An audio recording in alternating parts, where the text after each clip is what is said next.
ልብ ሰባሪ መርዶ ከናዳ ማርያም ተሰምቷል። ታላቁ አባት የቅድስት ቤተ ክርስቲያናችን ዋርካ የሆኑት ታላቅ አባት የኔታ ይባቤ ማረፋቸው ተሰምቷል። እጅግ ልብ ሰባሪ መርዶ ነው። ከወደ ባህር ዳርና ከሰሜን ጎጃም ሀገረ ስብከት የሰማ ነው። ብፁዕ አቡነ አብርሃምም በእጅጉ አዝነዋል። ልባቸው ተሰብሯል። እጅግ ልብ ሰባሪ የሀዘን መግለጫቸው አውጥተዋል። ሰላም ውድ ጊዜ ቲዩብ ቤተሰቦች እንደምሰነበታችሁልን፣ እንዴት ቆያችሁ? ሰላም እግዚአብሔር ከናንተ ጋር ይሁን።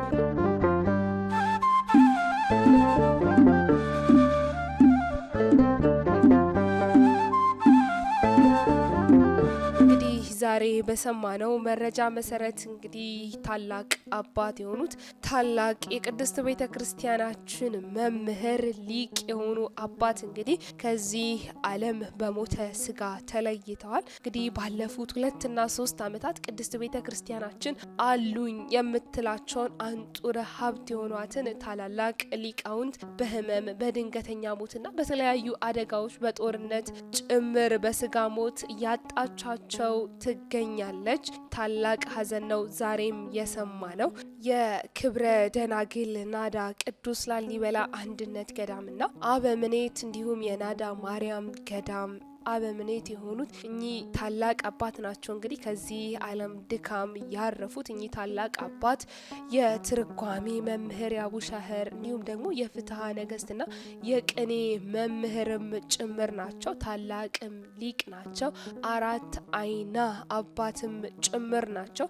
ቅድስት ቤተ ክርስቲያናችንም አሉኝ ከምትላቸው ታላላቅ ሊቃውንት መካከልም አንዱ መሆናቸው ይነገራል። ታዲያ አሁን በሰማነው መረጃ መሰረት ነው እንግዲህ እኚህ ታላቅ አባት ማረፋቸውን ከዚህ ዓለም መለየታቸውን የሰማ ነው። እኚህ ታላቅ አባት እንግዲህ በሰሜን ጎጃም ሀገረ ስብከት የክብረ ደናግል ናዳ ቅድስት ማርያም ገዳም አበምኔት ሲሆኑም በቅርቡም እንግዲህ ይህ እልፈታቸው ታውቋቸው በሚመስል መልኩ እንግዲህ ገዳሙን የሚመራ በጉባኤ ቤቱ የሚያስተምር መምህር ፈልጉ በማለትም መልእክት ተናግረውም ነበር። ታዳኝ ታላቅ አባት እንግዲህ ለበርካታ አመታት ነው ቅድስት ቤተ ክርስቲያናችንን ያገለገሉት። እኚህ ታላቅ አባት እንግዲህ ከ79 ዓመተ ምህረት ጀምሮ ወንበር ዘርግተው ጉባኤ ተክለው ለ36 አመታት እንግዲህ ቀላል ለማይባሉ አመታት እንግዲህ ቅኔና ቅዱሳት መጻሕፍት ትርጓሜ ያስተማሩ አሁንም እያስተማሩ የነበሩ በርካታ ደቀ መዛሙርትንም ያስመረቁ ያፈሩ የቅኔና የቅዱሳት መጻሕፍት ትርጓሜ መምህርም ጭምር ነበሩ። እንዲሁም ከዚህም በላይ ደግሞ የክብረ ደናግል ቅዱስ ላሊበላ አንድነት ገዳም የክብረ ደናግል ቅዱስ ላሊበላ አንድነት ገዳም የክብረ ደናግል ናዳ ማርያም ገዳም መስራችና አስተዳዳሪም ጭምር ናቸው።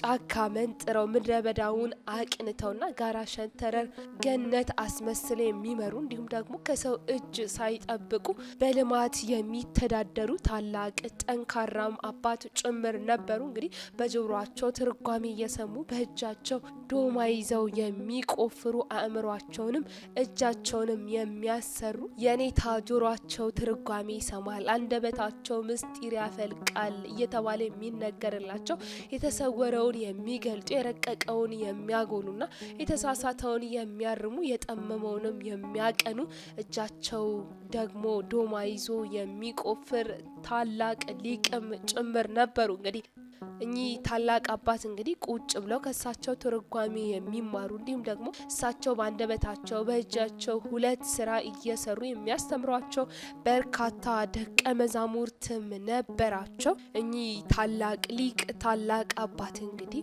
ሌላው እንኳን ቀርቶ በሕይወተ ስጋ በነበሩበት ጊዜ ረፍት የማያውቁ እንኳን ረፍት እግዚአብሔር ለሰው ልጅ እንዲያርፍበት የሰጠውን የእንቅልፍ ሰዓት እንኳን የሌላቸው ትርጓሜ ሲያስተምሩ ቆይተው ሲጨርሱ የቅኔ ተማሪዎቻቸውን ሰብስበው የሚያስተምሩ ቅኔ ያስነግረውም ሲጨርሱ አባታዊ ምክር ፈልገው ከተለያየ አቅጣጫ እንግዲህ የሚመጡ እንግዶቻቸውን ልጆቻቸውን የሚመክሩ የታመሙትን የሚያስታምሙና የሚያስተምሩም ታላቅ አባትም ጭምር ናቸው። እኚህ ታላቅ አባት እንግዲህ በአካባቢያቸው እንዲሁም ደግሞ በባህር ዳር ጭምር በእጅጉ የሚወደዱ ታላቅ አባትም ጭምር ነበሩ። የተጣሉትን የሚያስታርቁ፣ ማህበራዊ ችግሮችንም በተሰጣቸው ጸጋ የሚፈቱና ስንፍና የተጠናወታቸው ልማትን ተግባረ እድን የሚያስተምሩና ሌላው እንኳን ቀርቶ ለታመመው መድኃኒት የሚሆኑ ዶክተሩ ሲሄድ የሙያው ባለቤት ሆነው የሚገኙ፣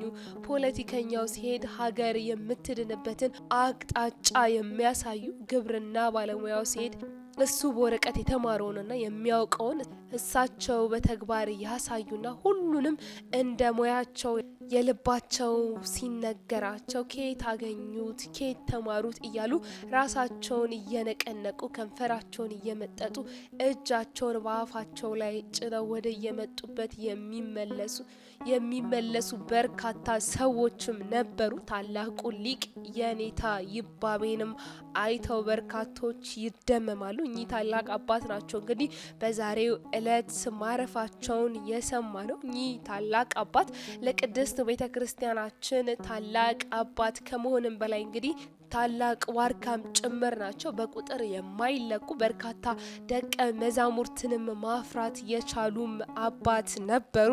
እኚህን ታላቅ ሊቅ ታላቅ አባት እንግዲህ እኚህ ናቸው ብለን በቀላሉ ልንገልጻቸው አንችላቸውም። ምክንያቱም ከሰሩት ስራ ካደረጉት ተግባር አንጻር እኛ በቀላሉ የምንገልጻቸው ዘርዝረን የምንጨርሳቸው አባት አይደሉም። እኚህ ታዲያ ታላቅ አባት ከዚህ ቀደም ሁላችንም እንደምናስታውሰው ታስረው እንደነበር እናውቃለን። የታሰሩበት ምክንያት እንኳን ሳይታወቅ እንዲሁም ደግሞ በወቅታዊ ችግሮችና በአንዳንድ ጠባብ ወገንተኝነትንና ፖለቲካውን በሚያራምዱ በአንዳንድ ግለሰቦች ስራ ፈትነት ምክንያት የታሰሩ አባት እንደነበሩም ሁላችን እናስታውሳለን። እኛ አባት ሲታሰሩ እንግዲህ በርካቶች ድምጽ ሊሆኗቸው ፍትህ ለአባታችን፣ ፍትህ ለኔታ እያሉ የወጡ ደቀ መዛሙርቶቻቸውም እንደነበሩ እናስታውሳለን። እንዲሁ ደግሞ ሲፈቱ በርካቶች በተለይም የባህር ዳር ሕዝብ ከጫፍ እስከ ጫፍ ወጥቶ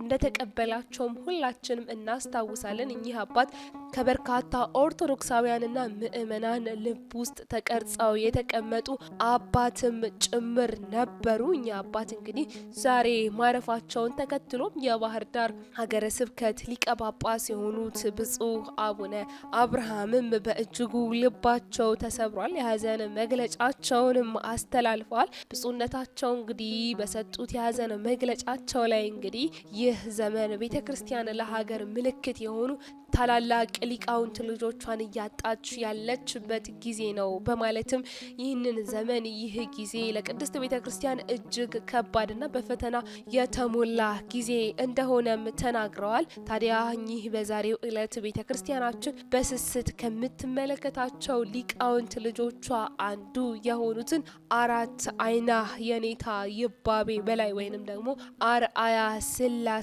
በሞት ተለይተውናል በማለትም ተናግረዋል።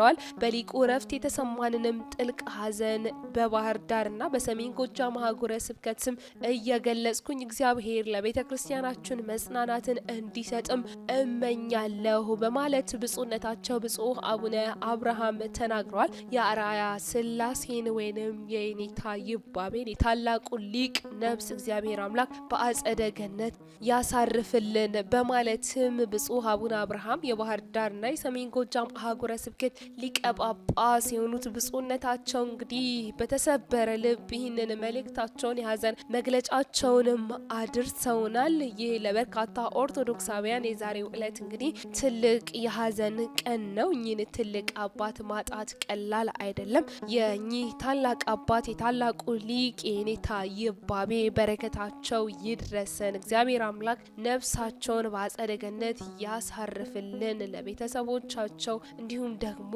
ለሁሉም ኦርቶዶክሳዊ ምእመን መጽናናትን ይስጥልን በማለት እንመኛለን። እንግዲህ ለዛሬ ያዝንላችሁ ዝግጅታችን መረጃችን ይህንን ይመስል ነበር። በሌላ መረጃ እንግዲህ እስክንገናኝ ድረስ ሰናይ ጊዜ ለእናንተ ተመኘን።